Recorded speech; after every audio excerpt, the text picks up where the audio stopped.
नमस्कार। देशकाल प्लस में आपका स्वागत है। मैं हूं मुकेश कुमार।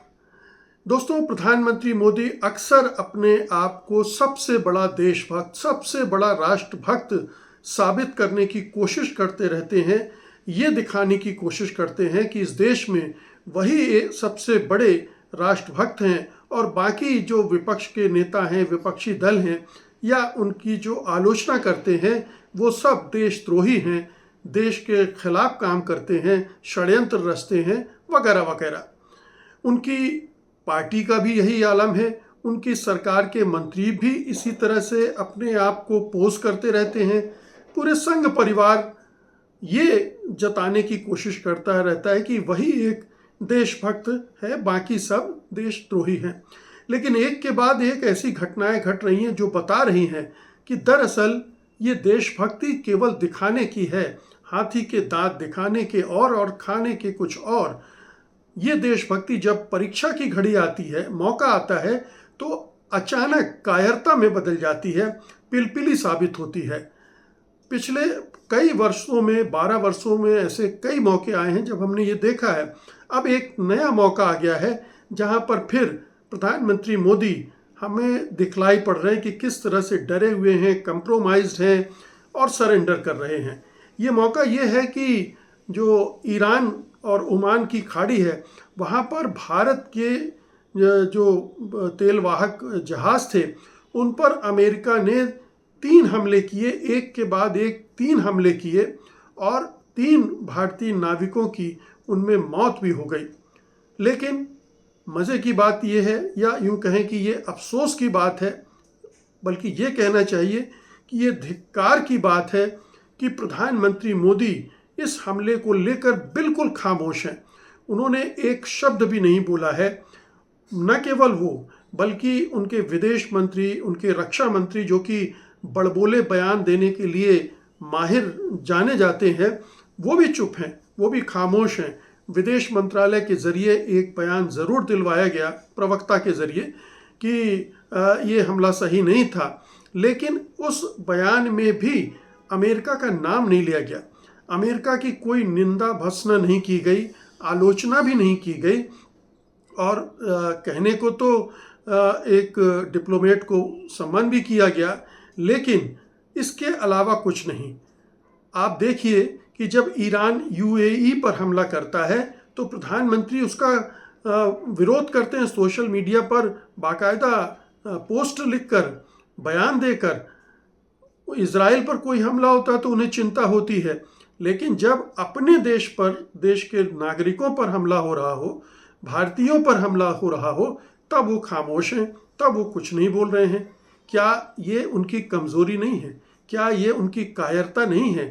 क्या सरकार या प्रधानमंत्री खुद इतने डरे हुए हैं कि अमेरिका का नाम लेने से डरते हैं, अमेरिका का जिक्र करने से डरते हैं?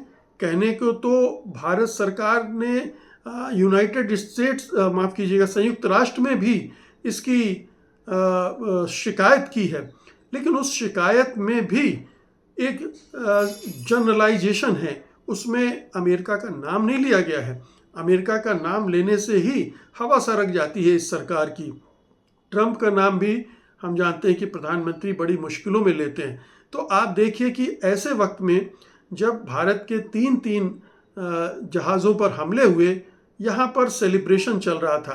प्रधानमंत्री मोदी, उनके तमाम मंत्री सेलिब्रेशन में लगे हुए थे कि प्रधानमंत्री मोदी ने लंबे समय तक, लगातार लंबे समय तक चुने हुए प्रधानमंत्री के रूप में नेहरू को पीछे छोड़ दिया है।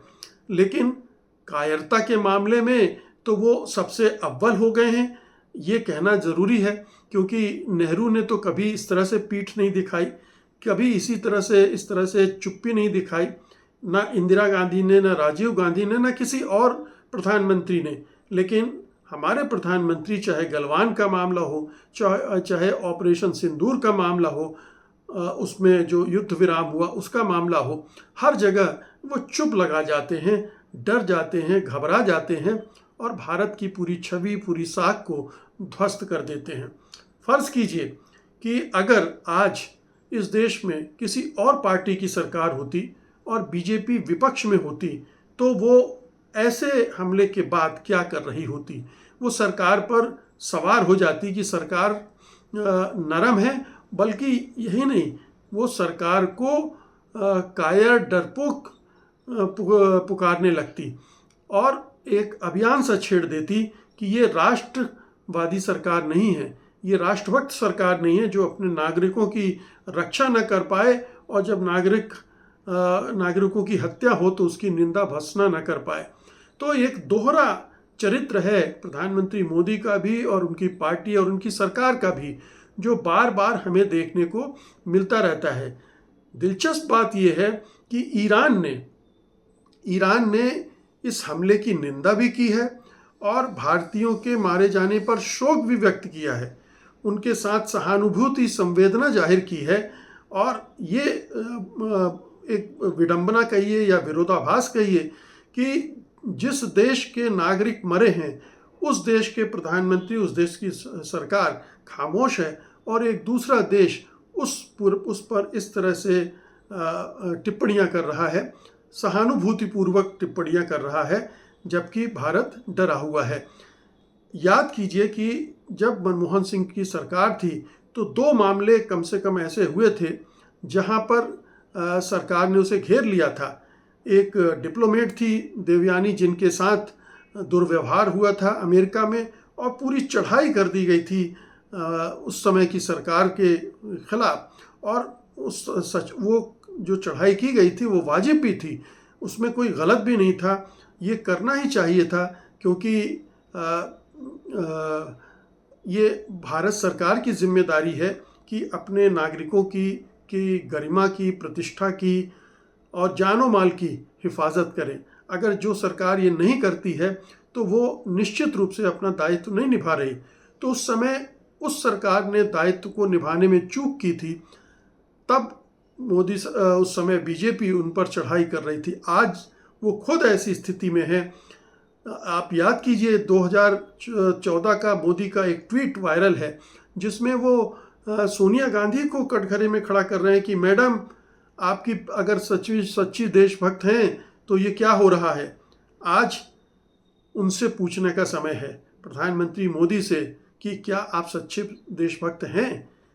अगर सच्चे देशभक्त हैं तो फिर आप चुप क्यों हैं, आप क्यों नहीं कार्रवाई कर रहे हैं, या कम से कम ये तो नाराज़गी तो जाहिर करनी चाहिए, शोक तो प्रकट करना चाहिए, उन परिवारों के प्रति सहानुभूति तो जाहिर करनी चाहिए, लेकिन एक भी शब्द उनके ज़ुबान से नहीं निकला है। और ये बताता है कि प्रधानमंत्री कितने कमज़ोर हैं। ये आज तक के मेरे ख्याल से इस देश के सबसे कमज़ोर और कायर प्रधानमंत्री हैं। नेहरू से तो खैर तुलना करना ही गलत होगा, नेहरू इनसे कोसों दूर आगे हैं और उनकी लंबाई और कद इनसे बहुत बड़ा है। लेकिन मोदी जी ने एक बार फिर साबित कर दिया कि देशभक्ति की परीक्षा में वो खरे नहीं उतर रहे हैं, वो फेल हो रहे हैं लगातार। बहुत बहुत शुक्रिया आपका, धन्यवाद, नमस्कार।